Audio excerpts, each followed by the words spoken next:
आज के टाइम पे सबसे बड़ा कंफ्यूजन कहाँ पे चल रहा है पता है? अंडर 25 कौन सा फोन बेस्ट है। और मुझे आए दिन कमेंट आते हैं Realme P3 Ultra versus OnePlus Nord 4 versus Poco X7 Pro best कौन सा होगा। हाँ, तीनों भी फोन परफॉर्मेंस को टारगेट करते हैं, बट बहुत सारी चीजें ऊपर नीचे है और कुछ कुछ जगह ये अलग अलग यूजर्स को भी टारगेट करते हैं। और हमने इतना इन डेप्थ टेस्ट किया ना, सारी चीजें वीडियो के अंदर आपको पता चल जाएगी, बस वीडियो को कहीं भी मिस मत करना।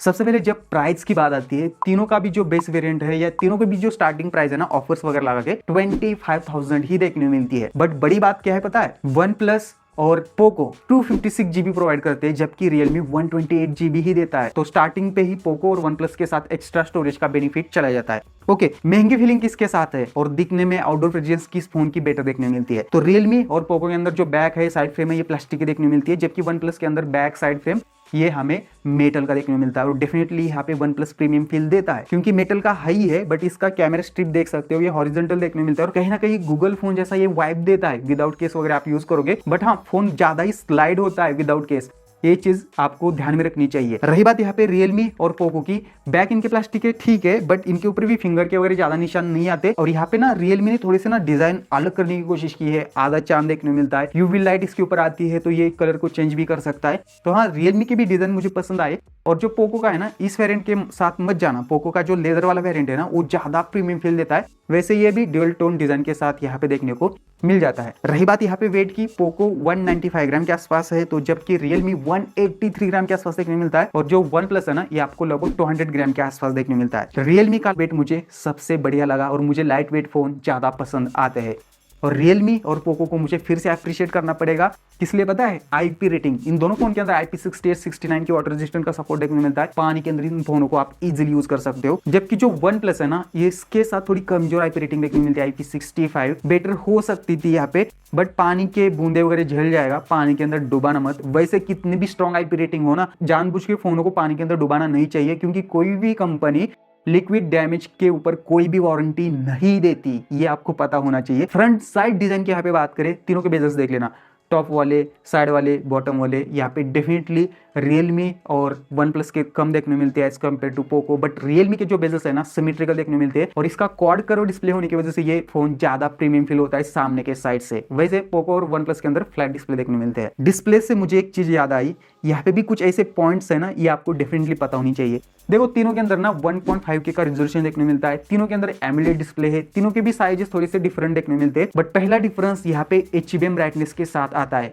तो यहाँ पे ना रियलमी ने HBM ब्राइटनेस कितने डिफाइन नहीं की है। पोको के अंदर 1400 नीट्स के आसपास देखने मिलते हैं, 1100 नीट्स के आसपास वन प्लस के साथ देखने मिलती है। और मैंने टिपिकल ब्राइटनेस यहाँ पे चेक की, डेफिनेटली यहाँ पे रियलमी और पोको की नॉर्मल लाइट कंडीशन पे ज्यादा ब्राइट ये दोनों फोन फील हो रहे थे। और रियलमी के अंदर एक्स्ट्रा ब्राइटनेस का भी ऑप्शन है, जो वन प्लस के साथ मिसिंग है। और वन प्लस की ब्राइटनेस कहीं ना कहीं कम फील होती है। इवन आप हर्श लाइट कंडीशन के अंदर भी जाते हो तो यहाँ पे ना पोको सबसे ज्यादा ब्राइट फील होता है, उसके बाद रियलमी और सबसे लास्ट यहाँ पे नॉर्ड 4। उसके बाद मैंने चेक किया HDR का सपोर्ट, तो हाँ, YouTube के ऊपर तीनों भी 4K HDR का सपोर्ट देते हैं, बट सैडली HDR10 का सपोर्ट रियलमी के अंदर नहीं है, जो मेरे हिसाब से होना चाहिए था। बाकी दोनों फोन के अंदर देखने मिलता है। और जैसे आप YouTube के ऊपर 4K HDR वीडियोस प्लेबैक करते हो, तो यहाँ पे जो पीक ब्राइटनेस है ना, ये ज्यादा काम पे आती है। और यहाँ पे भी डिफरेंस है, अब पोको के अंदर 3200 नीट्स के आसपास देखने मिलती है, तो रियलमी के अंदर 1500 नीट्स के आसपास देखने मिलती है, तो वन प्लस के अंदर 2115 नीट्स के आसपास देखने मिलती है। तो हाँ, वन प्लस की पीक ब्राइटनेस कम है, बट आप जैसे YouTube के ऊपर HDR वीडियोस प्लेबैक करते हो, सबसे ज्यादा ब्राइट यहाँ पे वन प्लस फील होता है,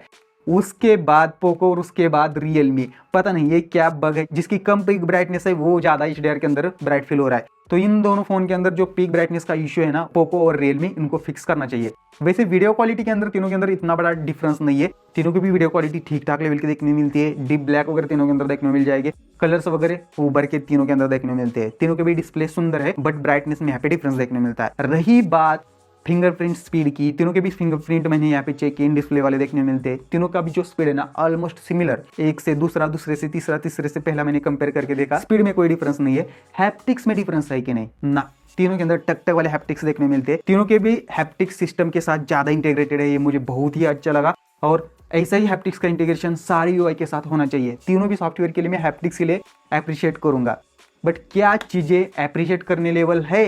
स्पीकर के अंदर देखो, तीनों के अंदर ड्यूल स्टीरियो स्पीकर है। मैं यहाँ पे बजा के आपको नहीं दिखाऊंगा क्योंकि इतना बड़ा डिफरेंस नहीं होता है यार। तीनों के भी स्पीकर अच्छे लेवल के देखने मिलते हैं, लाउडनेस वगैरह तीनों के अंदर ठीक ठाक लेवल की देखने मिलती है। अब जब बात नेटवर्क की आती है, तीनों भी 5G फोन है बट बैंड्स में डिफरेंस देखने मिलता है। पोको के अंदर 16 5G बैंड्स है, रियलमी के अंदर 15 5G के बैंड्स देखने मिलते हैं, बट वन प्लस के साथ बस 8 ही 5G के बैंड्स है। वैसे बहुत बड़ा फर्क नहीं पड़ता, ONR वगैरह तीनों भी फोन सपोर्ट करते हैं, डेटा का स्पीड तीनों फोन के अंदर अच्छा यहाँ पे देखने मिलता है। बट पहला डिफरेंस आता है NFC के अंदर। वन प्लस और पोको ही NFC देते हैं, रियलमी के अंदर NFC देखने को नहीं मिलता, जो मेरे हिसाब से देना चाहिए था। अब सबसे इंटरेस्टिंग वीडियो यहाँ से स्टार्ट होता है, परफॉर्मेंस किसकी बेटर देखने मिलती है।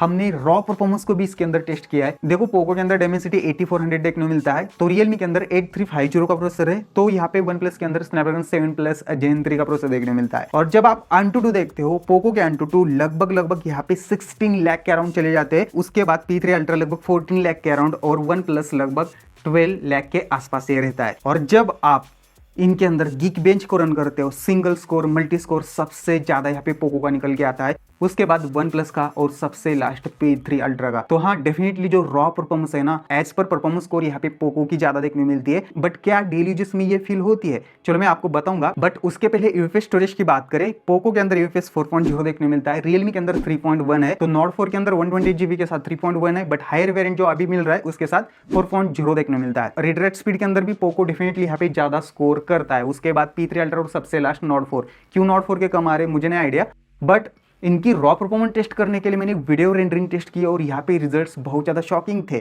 फीएन ऐप के अंदर मैंने एक सेम लेंथ का वीडियो क्रिएट किया, वीडियो का कुछ पार्ट मैंने स्लो डाउन किया, एक्सपोर्टिंग सेटिंग पे गया, सेम टाइम पे मैंने वीडियो एक्सपोर्ट पे लगा दिया।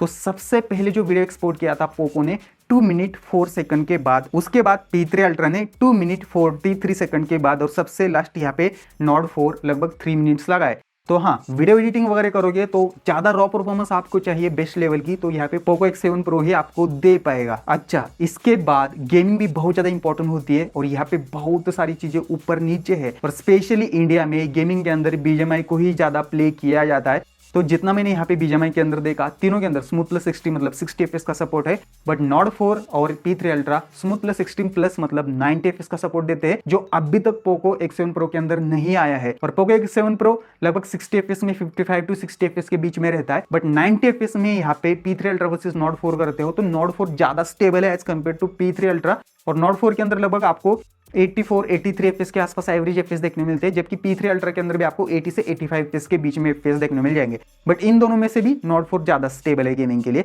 बट हाँ, कहीं ना कहीं यहाँ पे गेमिंग के अंदर P3 अल्ट्रा और नॉट 4 इनके पास 90 FPS का बेनिफिट है as compare to Poco. Gaming के टाइम पे तीनों भी हीट नहीं होते, तीनों के अंदर बैटरी ड्रेन के वगैरह इशू नहीं है। पोको यार अभी जो 10-15 दिन पहले आए हुए फोन के अंदर भी 120 FPS 90 FPS का सपोर्ट आ चुका है। इस फोन को लगभग 3-4 मंथ्स हो चुके हैं, अभी भी 90 FPS का सपोर्ट नहीं है। दे दो यार, क्या कर रहे हो आप लोग? क्या किसका सॉफ्टवेयर ज्यादा इंटरेस्टिंग देखने को मिलता है? और यहाँ पे भी चीजें है बताने लायक, चलो बता देता हूँ। पोको के अंदर HyperOS 2.0 है, जबकि रियलमी के अंदर Realme OS 6 और वन प्लस के अंदर OxygenOS 15 देखने मिलता है। ये दोनों सॉफ्टवेयर ऑलमोस्ट सिमिलर से ही है। रही बात ब्लोटवेयर की, तीनों के अंदर ज्यादा ब्लोटवेयर देखने मिलते हैं, हाँ, बट सबसे ज्यादा पोको के अंदर ब्लोटवेयर देखने मिलते हैं, आपको इंस्टॉल करने पड़ेंगे। और जो ओवरऑल ऐड का एक्सपीरियंस है ना, ये भी पोको के अंदर ज्यादा आता है। जैसे कि तीनों के अंदर इनके जो सिस्टम एप्स है ना, ये नोटिफिकेशन भेजते हैं, बट पोको के अंदर आप ऐप ड्रॉअर के अंदर जाते हो ना, ज्यादा ही एड शो होते हैं, इनको आपको बंद करना पड़ेगा। और वैसे वन प्लस के अंदर भी एप्स के रिकमेंडेशन आते हैं, वैसे एप्स के रिकमेंडेशन P3 अल्ट्रा के अंदर नहीं आते। उसके बाद सॉफ्टवेयर अपडेट पॉलिसी की भी बात करें तो यहाँ पे पोको लगभग 3+4 इयर्स के अपडेट प्रोवाइड कर रहा है, जबकि P3 अल्ट्रा बस 2 ही दे रहा है मेजर, और 3 इयर्स के सिक्योरिटी पैच लेवल दे रहा है। और यहाँ पे जो वन प्लस है ना, इसके 3+5 इयर्स के अपडेट्स बचे हैं, क्योंकि वन प्लस के अंदर ऑलरेडी एक मेजर सॉफ्टवेयर अपडेट आया था। तो डेफिनेटली यार यहाँ पे वन प्लस और पोको के पास एक्स्ट्रा अपडेट का एडवांटेज चला जाता है। क्या एक्स्ट्रा फीचर्स का एडवांटेज है किसी फोन के अंदर? चलो मैं बता देता हूँ। देखो, तीनों के अंदर आप lock screen customization next level तक कर सकते हो, यहाँ पे कोई दिक्कत नहीं। तीनों के अंदर ऑलवेज ऑन डिस्प्ले देखने मिलता है, बट रियलमी और वन प्लस ये परमानेंट वाला ऑलवेज ऑन डिस्प्ले प्रोवाइड करते हैं, जबकि पोको के अंदर ऐसा परमानेंट वाला ऑलवेज ऑन डिस्प्ले नहीं है। 10 सेकंड के बाद ये डिस्प्ले को पूरा ऑफ कर देता है। रही बात एक्स्ट्रा कस्टमाइजेशन की, तीनों के अंदर देखने मिलते हैं फिंगर के एनिमेशन वगैरह कस्टमाइज वगैरह करना हो, और तीनों के अंदर अलग अलग फीचर्स भी देखने मिलते हैं। बट जो लाइव अलर्ट है ना, जो वन प्लस और रियलमी के अंदर आता है, वैसा लाइव अलर्ट यहाँ पे पोको के साथ नहीं है। तीनों के अंदर इनके डायलर देखने मिलते हैं, मतलब आपको रियलमी और वन प्लस के अंदर वो डायलर इंस्टॉल करना पड़ेगा। बाकी पोको के अंदर इनका खुद का डायलर है, तो यहाँ पे कॉल रिकॉर्डिंग के लिए आपको इश्यू देखने को नहीं मिलेगा। एआई की फीचर्स सबसे ज्यादा किसके अंदर देखने मिलते हैं? देखो यहाँ पे रियलमी और वन प्लस के अंदर सर्कल टू सच का फीचर है, उसके साथ साथ स्क्रीन को भी ट्रांसलेट कर सकते हैं। ये मेन दो फीचर पोको के अंदर अभी भी स्टिल मिसिंग है। बट आप गैलरी ऐप के अंदर जाते हो तो यहाँ पे पोको के अंदर एक्स्ट्रा फीचर्स देखने मिलते हैं जो वन प्लस और रियलमी के अंदर भी नहीं है। बेसिक इरेजर तीनों के अंदर देखने मिलता है, परफेक्टली यहाँ पे काम करता है। बट रियलमी और वन प्लस के अंदर एआई रिफ्लेक्शन का ऑप्शन देखने मिलता है जो परफेक्टली काम करता है। ऐसा फीचर मुझे यहाँ पे पोको के अंदर देखने को नहीं मिला। बट पोको के अंदर आप इमेज को इनहांस भी कर सकते हो, उसके साथ साथ इमेज को एक्सपांड भी कर सकते हो। ये भी फीचर यार पोको वाला मुझे इंटरेस्टिंग लगा। रही बात यहाँ पे कि किसी मेल को अगर रिप्लाई वगैरह करना है, ये बस आप रियलमी और वन प्लस के साथ ही कर सकते हैं। ऐसा फीचर का इंटीग्रेशन अभी भी पोको के साथ नहीं है। और उसके साथ साथ नोट ऐप्स के अंदर जो एआई का इंटीग्रेशन है ना, ये बस आपको पोको और वन प्लस के साथ देखने मिलता है जो यहाँ पे P3 अल्ट्रा के अंदर नहीं है। तो हाँ, एक्स्ट्रा एआई की बहुत सारी फीचर डेफिनेटली आपको वन प्लस नॉट 4 के साथ ही देखने को मिल जाते हैं। और रही बात स्मूथनेस की जो बहुत ज्यादा इंपॉर्टेंट होती है, तो यहाँ पे तीनों भी यूआई स्मूथ देखने मिलते हैं। बट मैं रैंकिंग दूं ना तो यहाँ पे वन प्लस और रियलमी स्मूथनेस के रिगार्डिंग बहुत ज्यादा बेटर है as compare to Poco. Poco के साथ स्मूथनेस है, एनिमेशन है, बट हल्की से ना जिटरनेस फील होती है कभी कभी। बट जो स्मूथनेस है ना रियलमी और वन प्लस वाली, वो पोको के अंदर फील नहीं होती।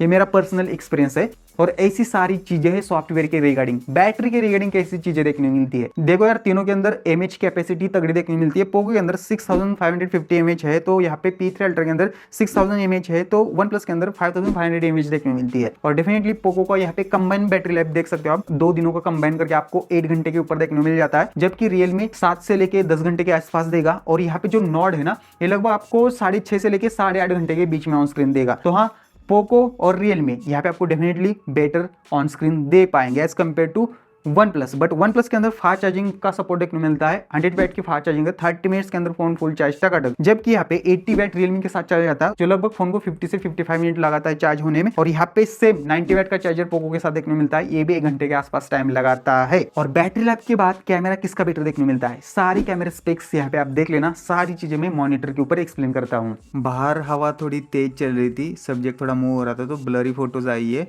बट जब सब्जेक्ट स्टेबल होता है, तीनों भी अच्छा परफॉर्म यहाँ पे कर लेते हैं। बट पोको ना कलर को हल्का सा बूस्ट करता है। पोको और वन प्लस के अंदर 2x के अंदर डिटेल थोड़ी एक्स्ट्रा मुझे यहाँ पे फील हुई है एज कम्पेयर टू रियलमी। बाकी ऐसे फूलों के वगैरह फोटोज आप ले सकते हो। बट 2x के अंदर पोको को भी कभी ब्लर कर देता है और रियलमी ना थोड़ा सा ना वाइट सा ज़्यादा ही कर देता है। अल्ट्रा वाइड की बात करें, डेफिनेटली यहाँ पे मुझे अल्ट्रा बेटर फील हुआ। 1x के अंदर पोको ज़्यादा ही कॉन्ट्रास्ट ऐड करता है और नॉट को HDR बैलेंस ही नहीं हो पाता। और 2x के अंदर भी पोको ज़्यादा ही कॉन्ट्रास्ट ऐड करता है, जो अच्छा नहीं लगता। बाकी अल्ट्रा वाइड की फोटोज़ डेफिनेटली मुझे यहाँ पे P3 अल्ट्रा की बेटर फील हुई। और 2x के अंदर यहाँ पे नॉट 4 कभी कभी बेटर था, कभी कभी P3 अल्ट्रा, तो कभी कभी X7 Pro, जैसे कि सैम्पल्स यहाँ पे देख सकते हो। Extremely opposite to light photo लेते हो तो पोको वहाँ पे बेटर परफॉर्म करता है और सबसे बेकार परफॉर्म करता है यहाँ पे नॉट 4। तो ऐसी कुछ चीज़ें 2x के अंदर भी अपोजिट टू लाइट पोको ही अच्छा लगा मुझे, क्योंकि उसके अंदर डिटेल्स थी। एक्सट्रीम लो लाइट के अंदर यहाँ पे पोको और P3 अल्ट्रा बेटर परफॉर्म करते हैं। और पोर्ट्रेट मोड की बात करें, एच डिटेक्शन वगैरह तीनों के अंदर अच्छी देखने को मिलती है। बट डेफिनेटली यहाँ पे तीनों भी ठीक ठाक है। बट पोको कलर को थोड़ा ज़्यादा एक्स्ट्रा बूस्ट करता है और रियलमी थोड़े से ना वाइटिश टोन के अंदर फोटोज यहाँ पे ले पा रहा था। तो ऐसे कुछ सैम्पल्स है, आपको किसके बेटर लग रहे हैं नीचे जरूर कमेंट कर सकते हो। Opposite to light portrait mode यहाँ पे P3 अल्ट्रा बेटर परफॉर्म कर रहा है, बट डिटेल कहीं ना कहीं मिस करता है। और वन प्लस को ना HDR ही बैलेंस नहीं हो पा रहा, वन प्लस को ये फिक्स करना चाहिए। तो ऐसे कुछ सैम्पल्स है। बट वन प्लस के अंदर 2x के अंदर डिटेल थोड़ी एक्स्ट्रा देखने को मिलती है एज कम्पेयर टू पोको और P3 अल्ट्रा। तो ऐसे कुछ शॉट्स हमने यहाँ पे लिए थे opposite to light, with light भी फेस के ऊपर ज़्यादा आ रही थी, कलर चेंजिंग वगैरह देख सकते हो। सेल्फी डेफिनेटली मुझे यहाँ पे नॉट 4 की बेटर लगी, उसके बाद X7 Pro और सबसे लास्ट P3 अल्ट्रा। तो तीनों के अंदर आप 4K 60 FPS में वीडियो शूट कर सकते हो। कलर किसके बेटर देखने मिलता है, कैसे है, यहाँ पे आप चेक कर लेना। बाकी स्टेबलाइजेशन यहाँ पे आप चेक कर सकते हो। और यहाँ पे थोड़ा सा ना अपोजिट टू लाइट फ़ोन को लेके जाता हो तो एक्सपोजर हैंडलिंग वगैरह या कौन सा बेटर कर पाता है, यहाँ पे आप चेक कर सकते हो। बाकी फोकस वगैरह तीनों भी ठीक ठाक लेवल तक कर लेते हैं। अंदर आप 4K 60 FPS में वीडियो शूट कर सकते हो। Opposite to light video shoot हो रहा है। बाकी स्टेबलाइजेशन यहाँ पे आप चेक कर लेना और एक्सपोजर हैंडलिंग वगैरह यहाँ पे आप देख सकते हो, ऐसा कुछ देखने मिलता है। बाकी फोकस वगैरह हाँ तीनों भी ठीक ठाक लेवल तक कर सकते हैं। वीडियो क्वालिटी किसकी अच्छी लगी मुझे कमेंट करके जरूर बताना। सो फाइनल आते हैं कंक्लूजन पे, कौन सा बाय करना चाहिए। देखो तीनों भी फोन परफेक्ट नहीं है, मतलब 100% सारी चीजें इन फोनों के अंदर देखने मिलता है ऐसी चीज नहीं है।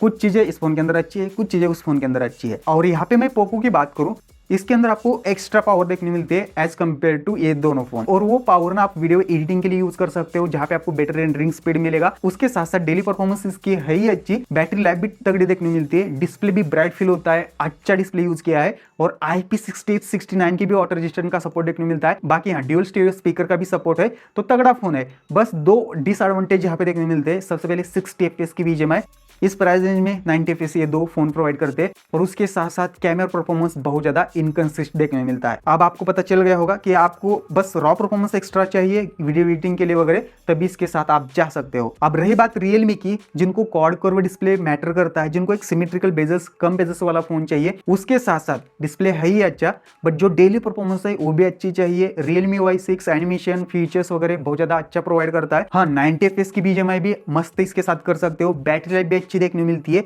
बस एक ही एवरेज पॉइंट लगा, कैमरा इतना कुछ खास नहीं है इसका भी कैमरा, इसकी कलर ट्यूनिंग इतनी ज्यादा मुझे पसंद नहीं आई, ये चीजें है। और जो नॉर्ड 4 है ना, जिनको ब्रांड वैल्यू ज्यादा मैटर करती है, वन प्लस का ही फोन चाहिए, इन हैंड फीलिंग अच्छी है, दिखने में गूगल फोन जैसा वाइब देता है, बेजल्स भी कम है, AMOLED display, dual stereo speaker भी है, और गेमिंग 90 FPS के लिए एकदम तगड़ा फोन देखने मिलता है। आप गेमर हो तो इन दोनों फोन के कंपैरेटिवली आप इसके साथ जा सकते हो, बट इस फोन का डिसएडवांटेज क्या है पता है?